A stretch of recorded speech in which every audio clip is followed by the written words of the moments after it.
Sir నమస్కారం sir. నమస్తే. Sir ఈ సంక్రాంతికి 'రామ్ చరణ్' గారి 'గేమ్ చేంజర్' మూవీ రాబోతుంది సార్. అయితే ఈ మూవీకి సంబంధించి 'దిల్ రాజు' గారు కొన్ని స్టేట్మెంట్స్ ఇచ్చారు.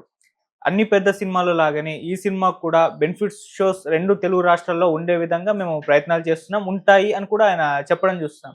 అయితే కొన్ని రోజుల క్రితం మనం సంధ్య థియేటర్ దగ్గర జరిగిన ఇన్సిడెంట్ మనం చూసాము. అప్పుడు కోమటిరెడ్డి గారు కొన్ని వ్యాఖ్యలు చేశారు. బెనిఫిట్ షోలు తెలంగాణలో ఉండవు, మేము రద్దు చేస్తున్నాం అని చెప్పేసి ఆయన అనౌన్స్ చేశారు. మరి ఇప్పుడు 'దిల్ రాజు' గారు ఈ విధంగా చెప్పడం కూడా ఒక చర్చకైతే దారితీసింది. అసలు బెనిఫిట్ షోలు తెలంగాణలో ఉన్నాయా? లేవా? మరి 'గేమ్ చేంజర్'కి ఇస్తారా? ఇవ్వరా? అని మీరేం చెప్తారు సార్? అంటే 'దిల్ రాజు' గారు ఆయన కేవలం నిర్మాతో లేకపోతే మరొకటో కాదు. ఇప్పుడు ఎఫ్‌డీసీ బాధ్యతల్లో ఉన్నాడాయన. ఓహ్! ప్రభుత్వం నియమించింది. ఫిల్మ్ డెవలప్‌మెంట్ కార్పొరేషన్ చైర్మన్‌గా ఉన్నాడాయన. హ్మ్.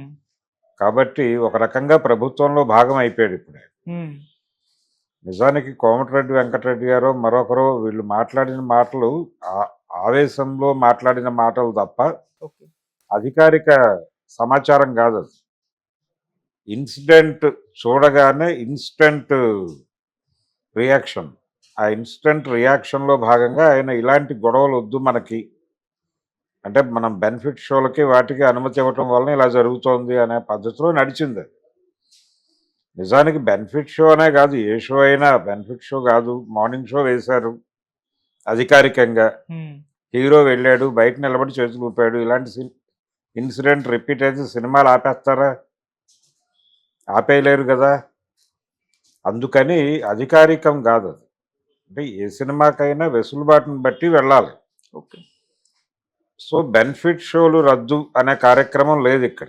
దీనివలన నిజానికి ప్రభుత్వానికి కూడా లాభమే. మొన్న వీళ్ళు 1200కి టికెట్లు అమ్మింది, ఆన్‌లైన్‌లో అమ్మిన వీటికి సంబంధించి హ్మ్.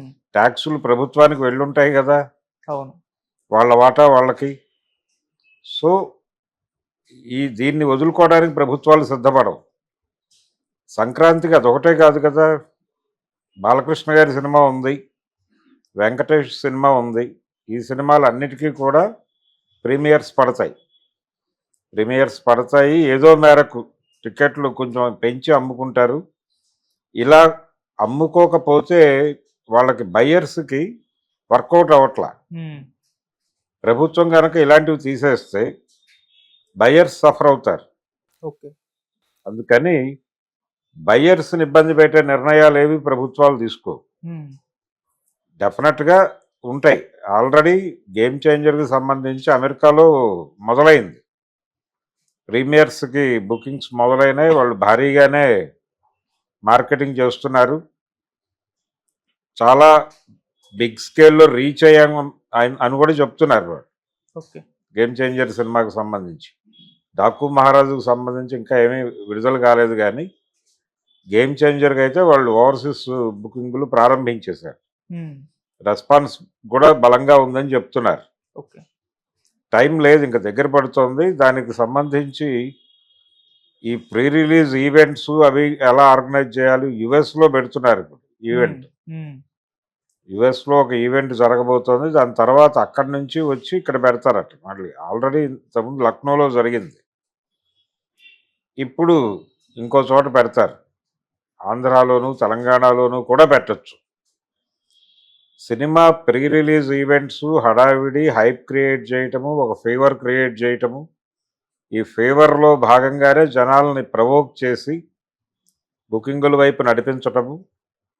ఇప్పుడు వాళ్ళు 1200కి టికెట్ అమ్మారు కాబట్టి వీళ్ళు కూడా 1200కి టికెట్ అమ్మాలంటే ఆ లెవెల్ ఫీవర్ క్రియేట్ చేయాలి. పుష్పకి అది చేయగలిగారు. ఇప్పుడు 'గేమ్ చేంజర్'కి కూడా అది డిజైనింగ్ జరుగుతోంది. అది అమెరికా ఈవెంట్తో మొదలవుతుంది. హ్మ్. డల్లాస్లో అంటున్నారు. డల్లాస్లో జరిగే ఈవెంట్ దగ్గర నుంచి ఫీవర్ క్రియేట్ చేసుకుంటూ వెళ్ళి దాన్ని బీట్ చేయాలి.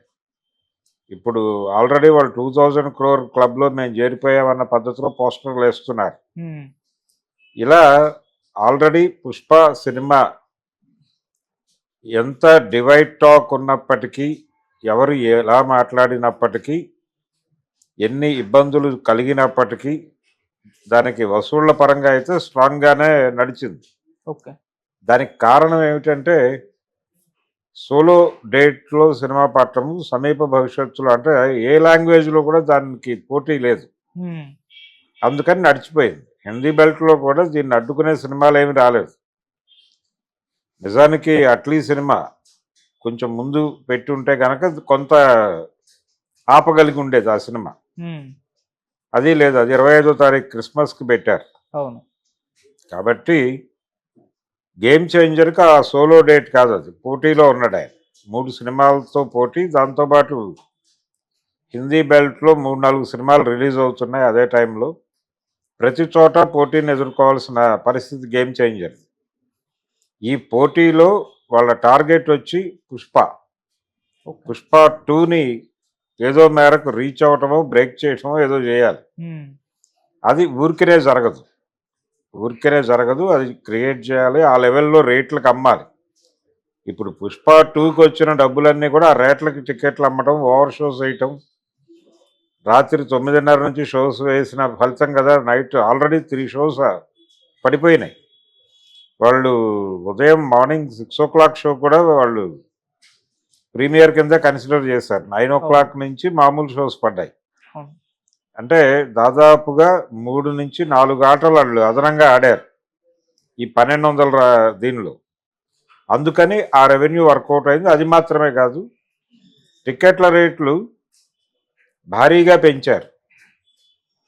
గతంలో సినిమాలకు ఇచ్చిన దానికంటే కూడా ఎక్కువ వెసులుబాటు తీసుకుని పెంచారు. ఇప్పుడు దీనికి కూడా అలా పెంచాలి. పెంచితే తప్ప ఆ మార్కుని రీచ్ అవ్వలేదు. హ్మ్. అందుకని ఇప్పుడు రాబోయే గ్రాండ్ స్కేల్ సినిమాలన్నిటికీ ఇదే ప్రాబ్లం అవుతుంది. 700 రూపాయల టికెట్ మల్టీప్లెక్స్లోను, 350 రూపాయల టికెట్ సింగిల్ స్క్రీన్లోను పెడితే తప్ప పుష్ప రికార్డును కొట్టడం సాధ్యం కాదు. మామూలు రేట్లలో పెడితే అవ్వదు. అందుకని ఇవన్నీ చేయాలి.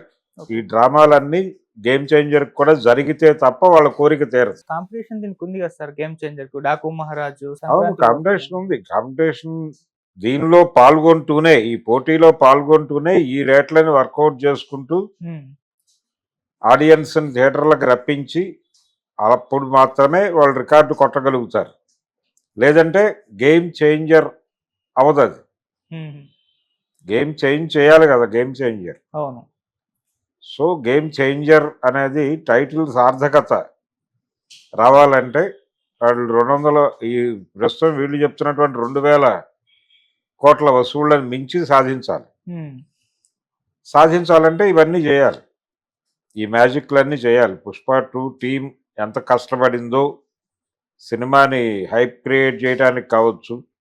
అయితే వీళ్ళు ఇప్పటి వరకు వ్యూహాత్మకంగా ఉన్నారు. సినిమా మీద ఓవర్ హైప్ క్రియేట్ చేయటం ఇబ్బంది పెడుతుందా అనేటువంటి ఒక ఆలోచనతో ఉన్నట్టుగా కనిపిస్తున్నాడు దిల్ రాజు గారు. హ్మ్. అందుకని కంటెంట్కి బైండ్ అయ్యి ఆ మేరకే ప్రమోషన్ చేద్దామనే ఆలోచనలో ఉన్నాడనే మాట కూడా బయటికి వినిపిస్తోంది.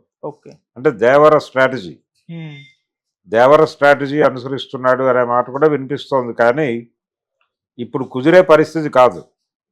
ఇప్పుడు ఖచ్చితంగా హడావిడి చేయాలి. ఓకే. లేదంటే కనుక రేసులోకి తప్పుకోవాలి. హ్మ్. మేము పుష్పతో పోటీ పడే రేసులో లేము అని అంగీకరించాలి. హ్మ్. ఆయనేమో గ్లోబల్ స్టార్, వరల్డ్ మార్కెట్ టార్గెట్గా సినిమా రిలీజ్ అవుతోంది. ఆల్రెడీ అబ్రాడ్లో మొదలైపోయినాయి బుకింగ్స్. అలా మొదలవటం కాదు, ఇప్పటికీ తెలుగు సినిమా విషయంలో ఒక గందరగోళం ఉంది. అది ప్రపంచ భాషల్లోకి పంపవుతోందా లేదా అనే దానిలో క్లారిటీ ఇవ్వట్లేదు. హ్మ్. స్పానిష్, ఫ్రెంచ్ ఇలాంటి లాంగ్వేజెస్లో కూడా డబ్ చేసి రిలీజ్ చేయాలి కదా సినిమాని. రిలీజ్ చేసినప్పుడు అది గ్లోబల్ సినిమా అంటారు. హ్మ్. అలాంటి గ్లోబల్ సినిమాగా గేమ్ చేంజర్ని ఎవరన్నా ఎమర్జ్ చేసి ఈ నష్టాన్ని అక్కడ భర్తీ చేసుకునే ప్రయత్నం ఏమైనా చేస్తాడా దిల్ రాజు అనేది చూడాలి. ఈ ప్రాబ్లం అయితే లేదు, రేట్లు పెంచుకుంటారు, ప్రీమియర్స్ వేస్తారు, హ్మ్. అవసరమైతే 6 గంటల ఆట నుంచి వేయొచ్చు. ఓకే. ఎందుకంటే ఆయన ఎఫ్డిసి పదవిలో ఉన్నాడు కాబట్టి ప్రభుత్వంతో మాట్లాడటం అనేది ఆయనకి ఈజియెస్ట్ వే. హ్మ్. ఇప్పుడు మిగిలిన వాళ్ళకి ఆయన వాహకం. అవును. మిగిలిన ప్రొడ్యూసర్లు కూడా ఇప్పుడు దిల్ రాజు ద్వారా మాట్లాడాలి, గవర్నమెంట్తో మాట్లాడాలంటే. హ్మ్. కాబట్టి ఆయన ఆ పదవిలో ఉన్నాడు కాబట్టి అంత ఈజీ, ఆయనకి పెద్ద కష్టమేం కాదు, అది తెచ్చేసుకుంటాడు. హ్మ్. ఉంటాయి, కోమటిరెడ్డి గారి మాటలు పట్టించుకోనక్కర్లేదు. ఓకే. ఈ సినిమాకి కూడా ఈ హడావిడి ఉంటుంది. డాకు మహారాజుకు కూడా బాలకృష్ణ ఇమేజ్ బూస్ట్ అయి ఉంది కాబట్టి హ్మ్. డెఫినెట్ గా దాన్ని కూడా సొమ్ము చేసుకునే ప్రయత్నం చేస్తారు బయ్యర్. ఓకే. ఈ విచిత్రంగా ఈ 3 సినిమాలకి, సంక్రాంతికి రిలీజ్ అవుతున్న 3 సినిమాలకి వెనకాల ఉన్నది దిల్ రాజు గారే. 3 సినిమాలకి ఓకే. గేమ్ చేంజరు, సంక్రాంతి వారివే. హ్మ్. డాకు మహారాజు కూడా ఆయనే.